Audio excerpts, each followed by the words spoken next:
Dylan, parce que la dernière fois que tu es venu, tu avais donné ton salaire, on va en parler. Ouais, bien sûr. Tu avais dit, je sais plus combien tu avais dit, tu avais gagné 27 000 euros. Ah, c'était pas Je suis venu ici justement pour confirmer tout ça, comme ça c'est affaire clos et on passe à autre chose là.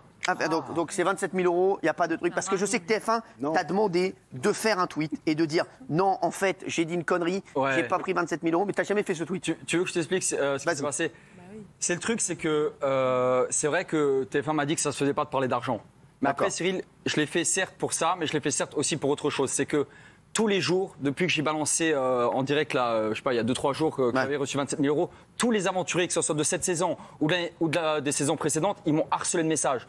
T'es un mytho, tu nous fais passer pour de la merde, toi tu as fait 3 jours et tu prends 27 000, nous on a fait les poteaux et on reçoit pas ce que toi tu reçois, tu te prends pour qui? Et voilà, et ça m'a. Tu vois un petit peu le pot pourri de ce que tu as reçu comme message. Tu vois non, mais ça m'a gavé et je me suis dit, je vais mettre ça, je vais mettre.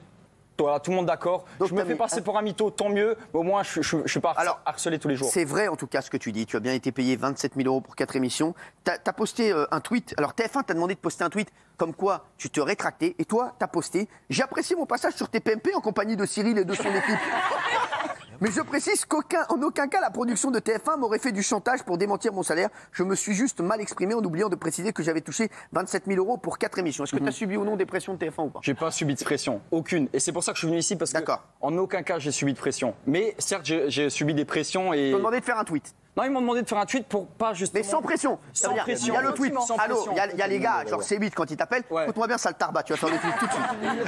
Et il y a les gars de TF1. Oui, Dylan, serait-il possible que tu fasses un tweet concernant Koh Lanta, s'il te plaît? Non, très bien, merci. Salut. Non mais c'est ça, il y a 2 écoles. C'est vrai, c'est ça.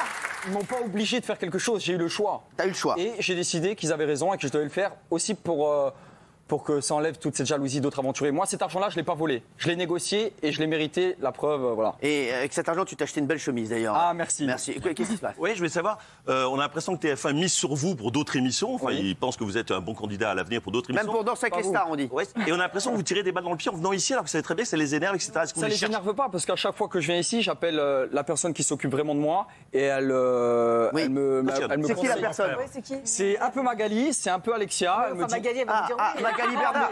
Magali Berda, elle est ici. Donc, Magali, elle parle pour mon intérêt. Alexia aussi. Et Alexia Laroche-Joubert, la productrice de Koh Lanta. Exactement. Ouais, mais Alexia, t'es pas au courant que tu venais aujourd'hui? Elle n'est pas au courant, mais elle m'a appelé. Elle m'a dit voilà, Dylan, fais ce que voilà. Ah d'accord. Non, elle n'était pas au courant, Alexia. Elle parle toujours pour mon image et pour mon bien.